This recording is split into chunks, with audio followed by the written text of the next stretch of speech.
আমরা আজকে দেখব গণিত প্রশ্ন তৃতীয় শ্রেণী দ্বিতীয় পর্যায়ক্রমিক মূল্যায়ন 2025 প্রশ্ন পূর্ণমান 30 সময় রয়েছে 1 ঘন্টা। ঠিক উত্তরে টিক চিহ্ন দাও।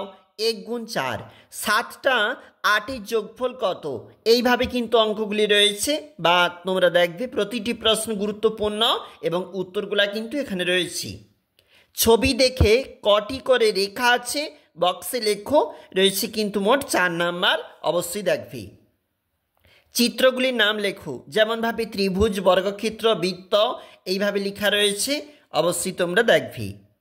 নির্দেশ অনুসারে সংখ্যাগুলি নির্দিষ্ট ঘরে লেখো। আমরা যেমনভাবে লিখেছি কোনটা জোড় কোনটা বিজোড়, অবশ্যই রয়েছে 4 নাম্বার। পরের পেজ, যোগ ও বিয়োগ করো। এটা যোগ রয়েছে, রয়েছে এটা বিয়োগ, এবং এটা রয়েছে গুণ, এটা রয়েছে ভাগ, এবং 4 নাম্বার এখানে। অঙ্কের ভাষায় সমাধান করো। রয়েছে কিন্তু মোট 6 নাম্বার, অর্থাৎ 2 নাম্বার করে 3টি প্রশ্নের জন্য কিন্তু এখানে রয়েছে।